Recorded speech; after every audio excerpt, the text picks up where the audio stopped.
Antimicrobial stewardship is basically just coordinated interventions that promote the appropriate use of antimicrobial. So this basically just means ensuring that the patient gets the right medication, the right dose for the right duration at the right time. So antimicrobial stewardship is a program that hospitals develop to ensure that antibiotics or antimicrobials overall are used appropriately. So what we did is we have decided to implement these stewardship programs in 6 hospitals. So what we're doing is we're piloting the program because it's a first for our health facilities. We have not had any antimicrobial stewardship programs before. So right now we are piloting it in the 6 hospitals with support from the World Health Organization as well as the Food and Agriculture Organization. So we are basically coming together with these development partners. We are piloting the programs to see how well these stewardship programs would work in our hospitals given our local settings. And then from there, because what we want to do is ensure that the programs that we have are tailored specifically to our healthcare settings, so whilst also aligning with global standards. So these stewardship programs are currently running in the hospitals, and what they're doing is they are providing training to the healthcare workers. They are reviewing prescriptions on a daily or in a specific time frame. For example, they are reviewing all prescriptions where antibiotics were prescribed to see if they're prescribed properly, if they were given for the right duration. They are looking at lab results to see if the results of the lab work is actually matching with the treatment given. This is to prevent guesswork when it comes to prescribing when a patient has an infection. So we are trying to move away from empirical prescribing, which is more so somewhat similar to guesswork, where we are using empirical data that says the most common bacteria that causes this infection is this, so I'll use this antibiotic.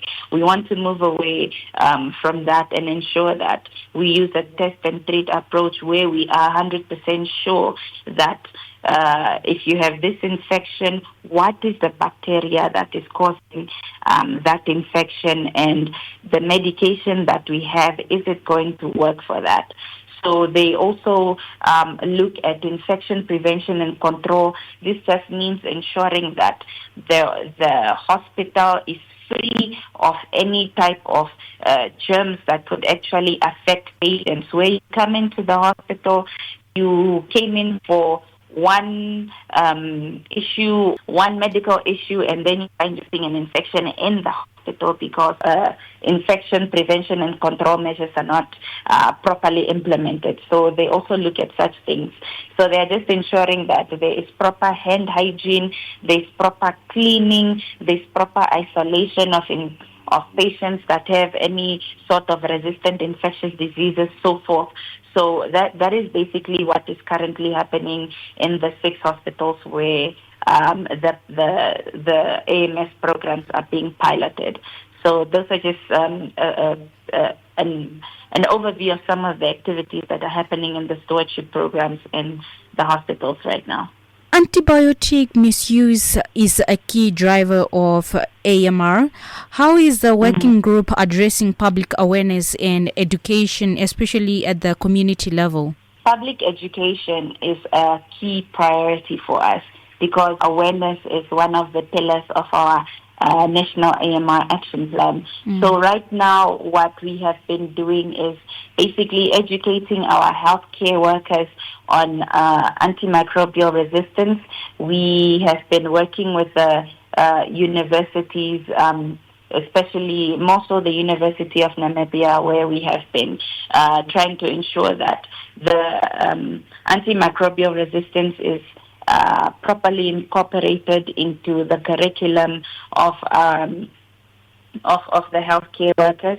We also have what we call the World AMR Awareness Week, or WOW, and this is where it's usually held in November. It's a global event, and we go out into the communities. We go out to shopping centers. We go out to your local markets, and we talk to people about antimicrobial resistance. We go onto social media. We talk about antimicrobial resistance, just so that the public is actually aware that there is this silent bomb that is currently preparing and could detonate at any time. So what we are also working towards right now is trying to get of community health workers. So our community health workers are usually found in our communities, hence the name, and they usually go from house to house, checking up on people. If there's someone that is sick, they are able to refer them and so forth. So we want to get the community health workers involved, such that when they do their house visits, they also do talk to the people in each household about the importance of antibiotic misuse. Talking to the community about ensuring that they do not go to the doctors and demand for antibiotics for simple things like a flu or a cold, because these are actually caused by viruses. The antibiotic won't even work, right? And that's already an example of misuse. To tell the people in the households not to share their leftover medications, to ensure they finish the course and so forth.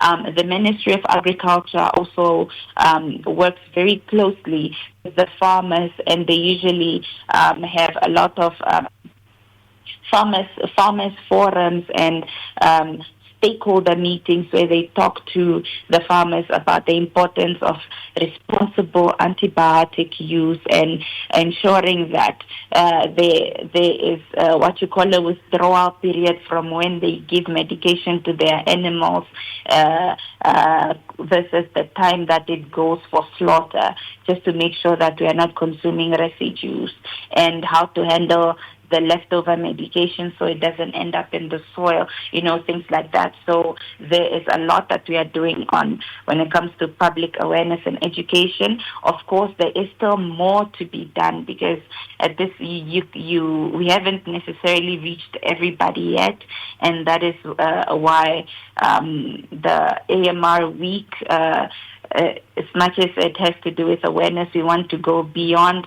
AMR week, ensuring that there is continuous awareness of the AMR pandemic. And one of the 2030 targets set at the World Health Assembly is to reduce AMR-related death by 10%. How realistic is this target for Namibia, and what strategies are in place to achieve it? So reducing AMR deaths by 10% is ambitious, but it's achievable. It's very achievable.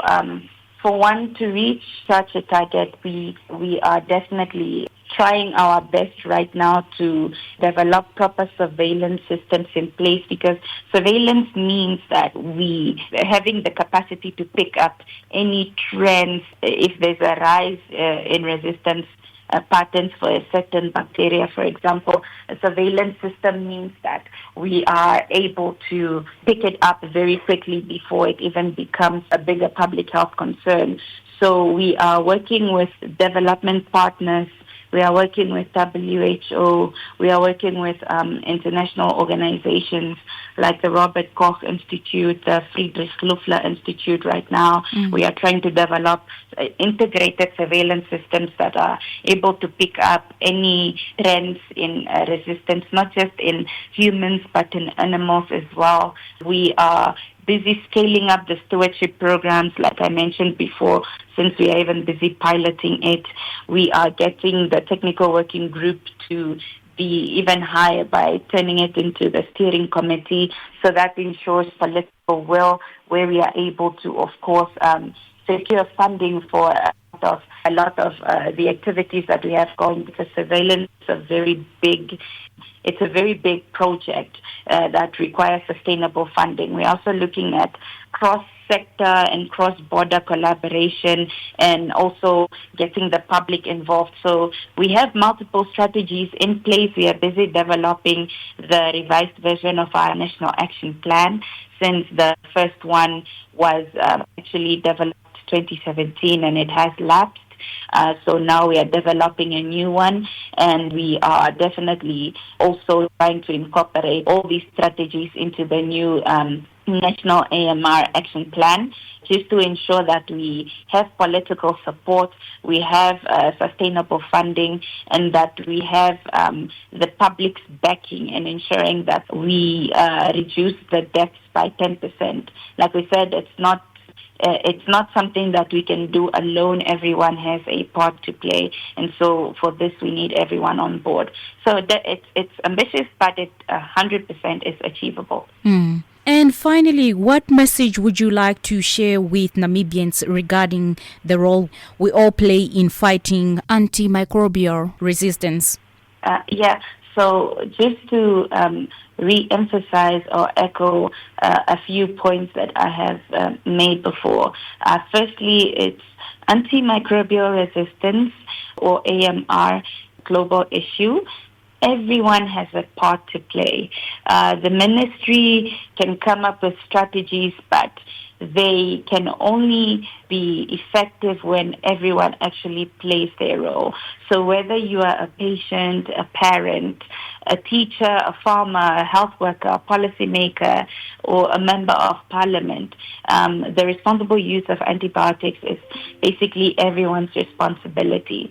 So we need to make sure that the life-saving medicines that we have right now remain effective, because we are depending on coming up with new antibiotics. I can tell you that in the development pipeline right now, I think less than 10 antibiotics have been, new antibiotics have been developed in the last, I believe, 20 years. It takes close to almost 20 years, basically, to come up with a new medicine that has not been used before. So it means that right now, the medicines that we have, we need to make sure they remain effective. How do we do that? We need to ensure that we do not pressure the doctors into prescribing antibiotics for us when it's not needed. We need to make sure our healthcare workers do not unnecessarily prescribe these antibiotics as well. We need to make sure that we follow instructions carefully. If the medicine says finish the course, finish it, do not miss a dose, do not skip a day, do not share your antibiotics. We're only making the situations worse. We need to make sure that we practice good hygiene to prevent infections in the first place. We need to make sure that for infections are preventable by vaccines, then we need to make sure that we keep our children's vaccinations up to date to prevent some of these vaccine-preventable infections from occurring in the first place. So there's a lot that all of us can do at each level. So from the ministry's level, we come up with the strategies and implement. From subnational or our hospitals level, they need to make sure that stewardship programs are adhered to properly. From the community level, we have to make sure that we take the medication properly, that we practice hygiene properly, as I echoed before, because only when we work together can we actually preserve this medication so that when we get to 2030 or 2040, that we will not find ourselves in a situation where people are dying from simple infections because all the antibiotics are not working. So this thing can only work when we actually all work together. So it's a fight between the superbugs and the humans, and the humans need to work together because the superbugs certainly are.